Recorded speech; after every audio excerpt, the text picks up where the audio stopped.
Welcome to Stay Lit with Lauren Lifestyle, a space where authenticity is celebrated, healing is prioritized, and living in our truth takes center stage. I'm Lauren Lifestyle, your host, mentor, and guide, here to help you navigate life's challenges, uncover your deepest truths, and embrace the journey to becoming your most authentic self. In today's episode, we're diving into a powerful and much-needed conversation about love. What is love?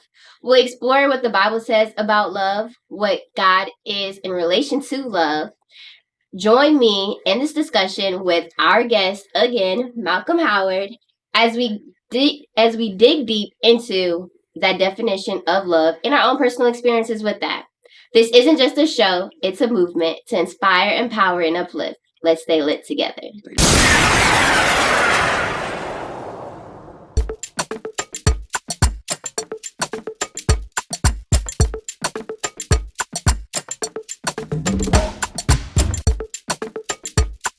All right, y'all, welcome back.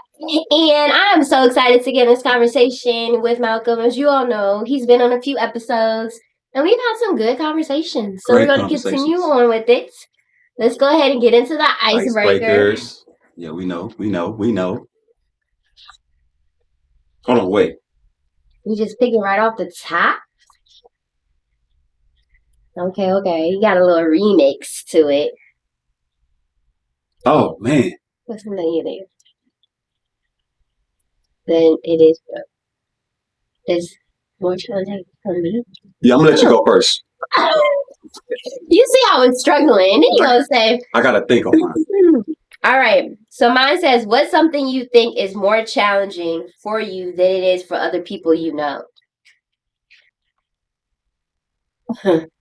It's more challenging for me. I was my mind's sticking to the opposite. Like, what is something that's challenging for other people, but it's easy for me? Okay. Something that I think is more challenging for me than it is for other people. I think it's that card that you need another icebreaker. So we're going to have to do another. Yeah, that's going to make my hair hurt. Let's do a little something else. Because this one, you got to think on this. And this is a thinker right here. What do you mean? Okay. I think you had this card the first time. What do you think your 8-year-old self would think about the person you are today? You want that one or you want another one? I'm going to do this one. I bet. But do I know it? Okay. So, I think my 8-year-old self, 8 years old, we in third grade. I think we in third grade. And I feel like at 8, I hadn't experienced too much trauma yet. Mm-hmm. Yes, I have. I lied. But I was so resilient, I didn't understand the impact that it had on me at that age. Mm-hmm. At 8, I thought I was going to be a teacher. Mm. And I was very committed to that. But you don't really think about the future too much. But I think my 8-year-old self would be very, very, very proud, but not surprised. Because I know, like, I've been a sharp cookie. I've been a sharp cookie all my life. And so I don't think they would be surprised. I think the only thing that would be different that I probably wouldn't consider at 8 would be modeling. I knew I would be successful as a person in my career, what I do, but modeling was not something that I thought would have been something that I'm engaging in. What is that? At that age, like, people always probably make comments like, "Oh, you should be a model," but that was so far fetched. Like, "Oh, a model? Like, what? How am I going to do that?" But a teacher, it's like I could be a teacher. Yeah, teacher. Yeah. No, I'm not a teacher now, but I work with kids in the school, so some difference in the life. I'm not gonna say teaching is easy. Oh, it's not. I was about to say it, but it ain't easy. Being on the other side of the student, we ain't make it easy. All right, so mine is, what's a gift someone gave you that you'll never forget? Ooh, you could have gave me that one. Huh? I don't know. What is a gift? Let me see, man, because I got a lot of gifts, and I ain't ever forget all these gifts. Let's go back. I'm gonna take it back. When I was like about 8 years old, I think. The gift I was 12 years old. I got a gift. It was back when it was CD players. Mm-hmm. I had got the first album that 50 Cent dropped. I'll never forget it. I got the first CD that he dropped. You had got that. So what was your favorite song? In the club.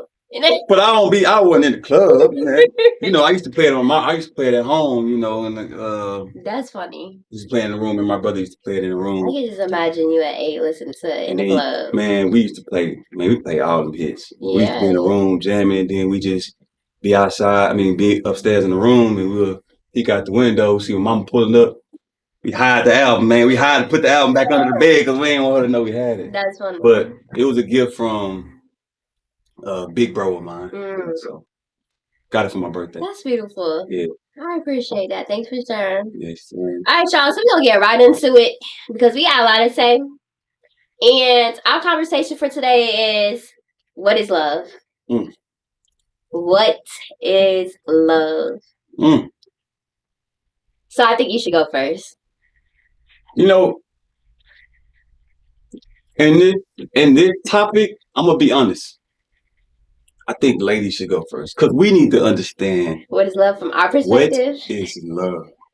Okay, so I'm struggling with defining it because I think it's important that I don't want to define it too much off of the foundation of what someone does for you or what someone makes you feel, but more so of a commitment. Because I feel like love is a commitment. It's a choice, and it's not all strawberries and cream or roses, okay, or however you want to paint it in a positive light. Okay. Love is challenging. Mm-hmm. Love is complicated. Mm-hmm. Love is hard. Love is pain. Oh man.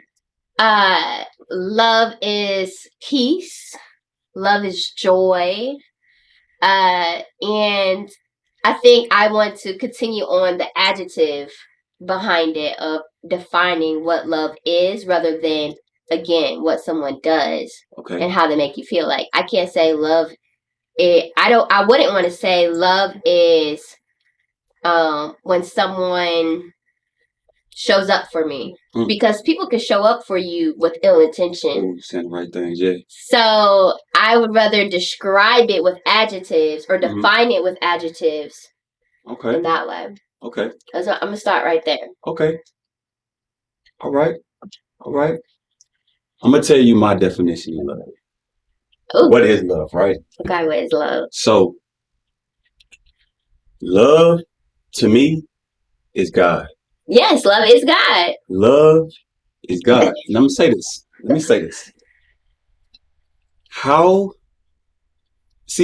The foundation of love is God. Mm-hmm.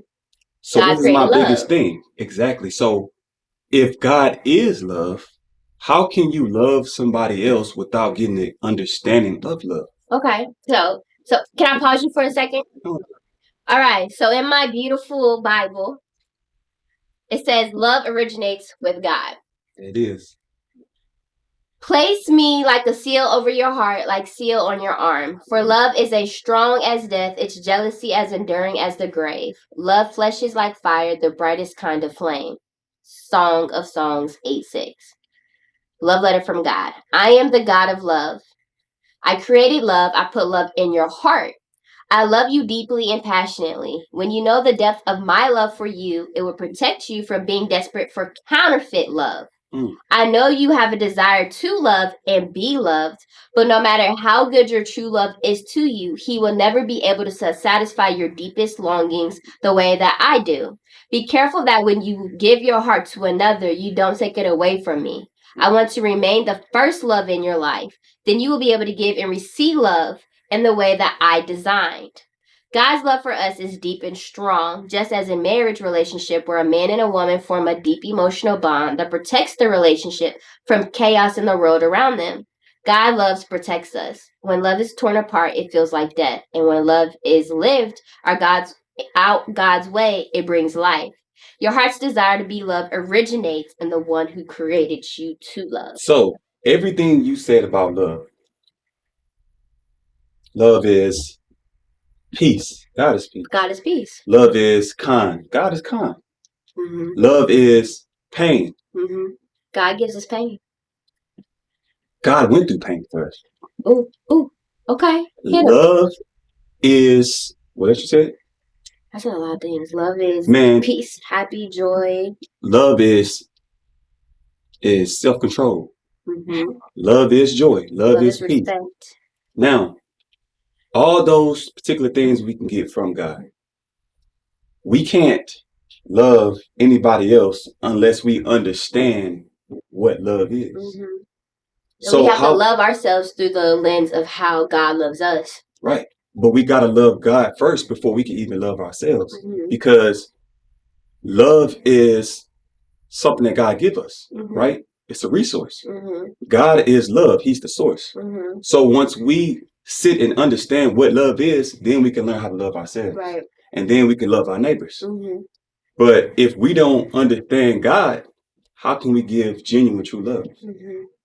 So let me ask you this. All right. There's another 4-letter word, right? What's the other 4-letter word? Love. And you got lust. Lust. Right. Lust.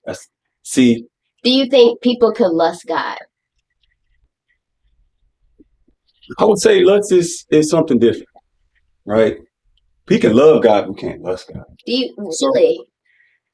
Really? I feel like lust is different. I feel like lust is something that I feel like lust is good. Okay. I feel like lust is something that the enemy has created because God has created a 4-letter word, but the enemy also has created a 4-letter word to confuse us from the true, genuine thing of love. Right. So God created love. I feel like the enemy created lust. You know. Why do you think people can't lust God? I mean, because if you break down, I'm gonna highlight it to you as you. What does lust look like in the world?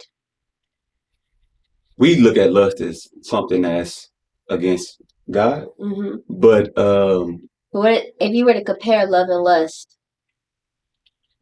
Because how we're talking relationship. We're talking marriage. I mean, not marriage. I'm sorry. If we're talking relationship, right? We're talking in the relationship, right? If we're talking a friend or somebody that we're talking to, so like love is conditional and love is unconditional and lust is conditional. So that's your definition of love?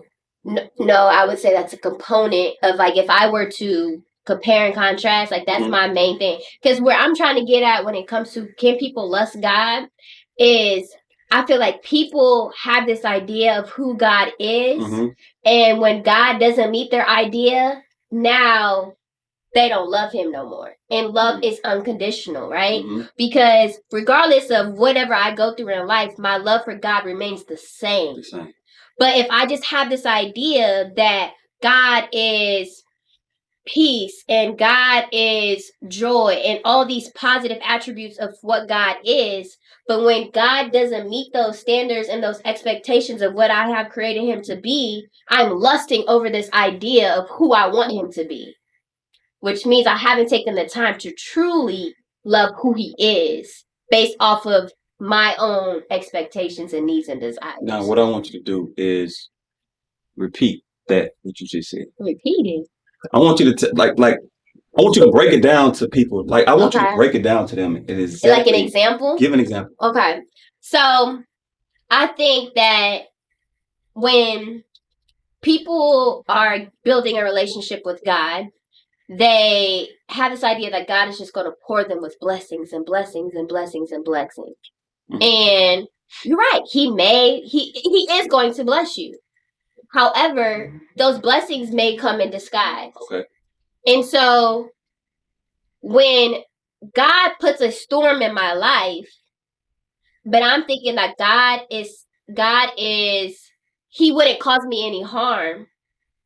And him putting a storm in my life isn't necessarily causing me harm, but because I lust him and don't fully understand who he is and don't fully love him, I perceive that as harm. And so now that relationship changes and now it becomes more conditional. So if that makes sense. Yeah, okay. So because we basically I'm talking about another side of lust. You see what I'm saying? That's why I explained it. Okay. But I mean, I understand your point of view though. You know what I'm saying? I understand that. that's a broad way of thinking that, because I never thought of it in that way. We're gonna dig a little bit deeper. We're gonna take a commercial break. Make sure y'all join us back as we get more spicy into what is love.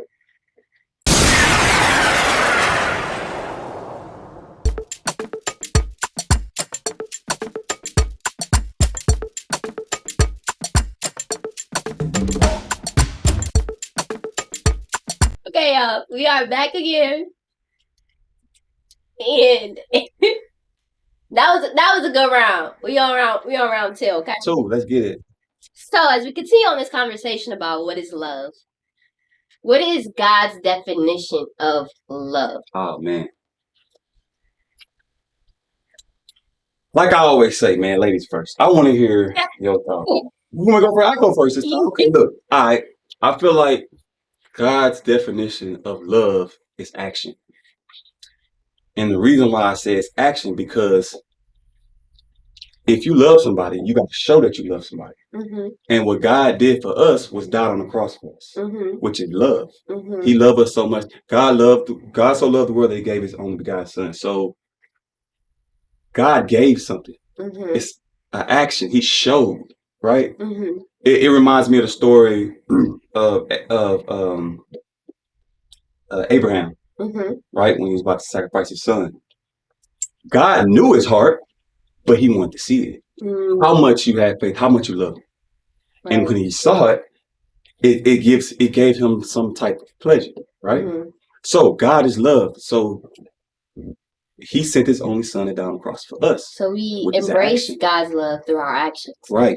However, I don't say however as in like I disagree, but to add to that, as I think about my neuroscience and the triangle, the cognitive behavioral triangle, which is based this idea of what we think determines how we feel, and how we feel determines how we behave, which is our actions. Mm-hmm. And so we have to be able to like when I pray, I say, God, help me to think like you. Yeah. Help me to see like you. Right. So that way my emotions are routed through the channels in my mind from a place of God. Right. And if I am operating from a place of God, which is from a place of love, then you are existing and embracing God's definition of love. But that takes a lot of work to... Yeah, it takes a lot of work. It takes faith. And in order to learn that, where do we go? We go to the Word. But I'm just saying, like, if you're moving with faith, that's love. If you're moving with faith, that's love. That's you believing and showing God that you believe in Him, you mm-hmm. love Him, you trust Him. Mm-hmm. So if you even moving with faith, you showing your love. Mm-hmm. You know what I'm saying? So, but I think it's a lifestyle. It's a lifestyle because it's a lifestyle. Because right. You can't And the word says you got to be a living sacrifice. Mm-hmm. Jesus sacrificed, but God sacrificed Himself already for us. Mm-hmm. So now we have to sacrifice our flesh. We have to be a living sacrifice. We have to die to our flesh daily. Daily. And daily. I know everybody ain't perfect, but we got to continue to try to die. You have to have the desire. Every day, like kill your flesh daily. You know what I'm saying? So, and we all fall. And as the word scripture says, a righteous man falls and gets back up. You know? It's just how we... respond to when we fall.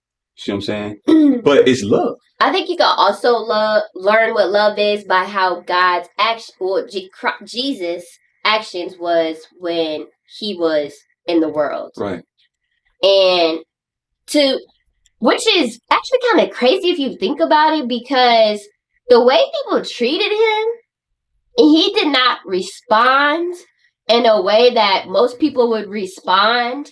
Like, it didn't faze him. You know how much love you have to embrace and exist in and to glorify, to be able to shake off the hurtful things and the horrible situations they put Him in. Absolutely. Not only Him, but also His people, like His disciples. Yeah. He did not retaliate. And He had the power and the authority to do so if He wanted to. Mm-hmm. But He chose. I said love is a choice. If I didn't say that, it is.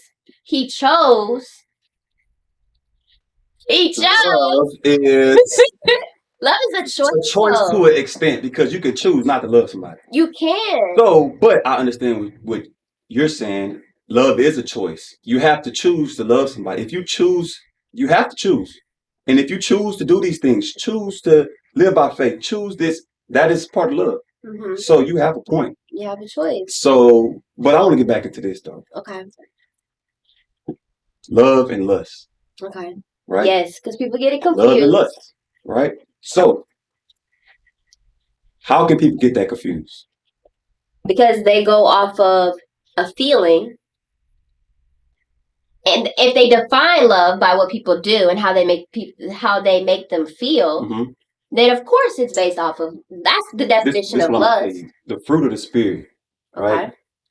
The first word is what? It's love, mm-hmm. right? Mm-hmm. So when you check somebody's temperature, raise the hood, you either gonna see love from that person, because you know people by their fruits. Mm-hmm. You either gonna see love from that person or lust. Mm-hmm. What are their actions? And you know, you can, I like how you said that. What because are their actions? Can lust not only with people, but everything in life. Like lusting, like, oh, I think I'm gonna do this. Right? Like, and then they go after it based off the idea of what they can get from it, exactly. Versus how it will glorify God's name, or just make them a better person, or what they can give to other people, exactly. Versus what they can get. So I don't even think about that. You can lust not outside of just relationships with people, but the idea of something. Is you really taking her out on a date because you lust? Or is you really taking her out on a date to get to know her? To be able to. Or him, because, you know, really I'm not a person that's like, pick a gender side, because mm-hmm. we all the same. You know, we all fall short from the glory of God. We all are sinners. So it's not a statistical thing with me as far as men do this, women do that. No. All genders do it. Mm-hmm. Every gender do it. Yeah. Both sides do it, you know? So with me, it's not more like of the genders, mm-hmm. of like men ain't this or women ain't that. No, it's the spirit, it's the fruit within them that is not what takes over. And that typically blinds us sometimes, and we think that it's the gender. No, it's not the beautiful thing that God created. It's within the heart. Yeah. So we have to change the heart to understand, okay, this is not right. That's not right. Yeah. That's not right. So it's because both genders do the same thing. They do the same stuff. Mm-hmm. Both genders lust. Yeah. Both genders love. But we got to differentiate between which one is which. Right. And that's by taking your time. You know how much self-awareness you have to have? Yeah. But I feel like it's easier to be self-aware. Yeah. You don't know what to be aware about if you don't know what love is. You can't. Okay, you can't be aware. Like, you have to create a foundation. Got to. Of what that is, so you know. So you're even aware to step back. I don't even love. Like, that's not even a place. I'm not existing from a place of love. You said the key word. I started off and said the foundation, right? Uh-huh. God is the foundation. Right. God is what? Love. See how they circle back around? Because we do a little. Okay. So how do you okay, maybe we have to think about a personal experience of where we lusted over something. Let me think. I mean, we all human. I feel like I have lust over idea of something, mm-hmm. but I quickly got out of it because I pay attention to my patterns. So if I'm easily irritated around that person, or if I feel like I can't be like myself, or it's not flowing, it's not mm-hmm. genuine, then I feel like I lusted the idea of what I originally thought you were, and then when I got into it, I'm like, nah, that's not it. Mm-hmm. But the idea, and it looks good at the beginning, right? Mm-hmm. Keep talking. Hey, you are. I've definitely done that. I've done that before, especially in high school and college. Mm-hmm. Oh yeah, college, definitely. Everything was lust. If anything we had going on, it was not real. I mean, yeah. I mean, it was just the idea. Just look at it as Adam and Eve, right? The forbidden fruit, right? Eve basically lusted over that. So you can lust not just by women or men. You can other things you can lust. Yeah. You know what I'm saying? eventually when you get stuck into that, it turns into an idol, and it's something that you put before God. Mm-hmm. I mean, lust over money. Because relationships is, like you said, that's how things become an idol, because the relationship we have with that thing. Man. So the relationship was built off of lust to begin with. And that feeling is so strong because you're so focused on what you could get from it. Mm. And that's how it becomes an idol. And so, like, you know how, ooh, baby, y'all gonna have to do a lot of reflection. Because to me, if they, like you said, if they take that away, like if I had a relationship lust over with money, and if money was taken away, that means there's no love that exists, which means it was lust to begin with. It wasn't built from a thing. Let me ask you a question. So, through the process of your daily life, back then, whatever, have you ever ran into a situation where you like, of course you wasn't looking for anything above, like just dating wise, wanted to know somebody, and you wanted to exclude sex out of it, right? Had there been a point where a guy came to you, where you asked them like, hey, would you rather wait till marriage, or have you ever had a story like that? Where I asked them, like, could they, if you wanted to wait till marriage? Yeah, I've asked somebody if they wanted to wait till marriage. Okay. And they said no. Okay, then what? So that means they didn't love me? I mean, nah. It could possibly, if they can't wait, which you're supposed to wait till marriage. But if they can't wait, does that signify as lust? To be honest, I think so, because I feel like if you love me enough to not only respect what I want to be aligned with, right? You're so focused on what I could give you with my body that the idea of what I can give you outside of that isn't strong enough to where you would at least attempt or try. Then yeah, you were lusting over me. She got a point, fellas. Joking. But I feel that though. I mean, same with women. You know what I'm saying? I mean, like I said, man, it's just that one spirit, bro. We gotta, gotta change, man. It gotta be different. Now, love, we can only understand. I'm gonna recap on this. Love, we can only understand love once we go to the one who is love. Mm-hmm. How can you properly love somebody if you don't love God first? Mm-hmm. It's not love. So we have to go to where the foundation of love is. Think about it. If you didn't have God in your life, right? I feel like this. You may think or feel that you might, love somebody, which could be true. True, right. But are you loving them the right way? Right way. A healthy, genuine love. Feel me? So, I feel like, we must always stick to the foundation, to the roots of love. God is infinite, so we can get infinite ways to love somebody. Mm-hmm. So let's love. Cheers to love. Yeah, let's love right here. Yes. So now y'all have to go back and redefine your own definition of love so you can exist in that path that is true with the foundation of what love is in relation to God. Not of the world, not of our flesh, not of what we can get out of it, but like what love truly is. Like that takes a lot of research. And I read the 4 Agreements, and there's another book that's outside of.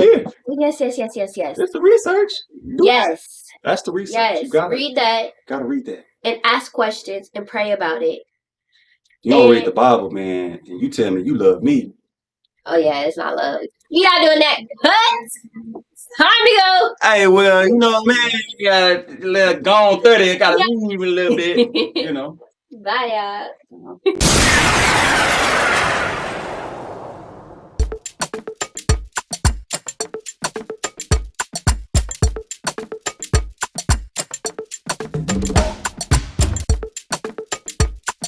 As we wrap up this episode of Stay Lit with Lauren Lifestyle, I want to thank you for joining us in this space where faith, truth, and transformation come together. A special thank you to our guest, Malcom Howard, for his wisdom and insight as we explored what is love and God's relation to love.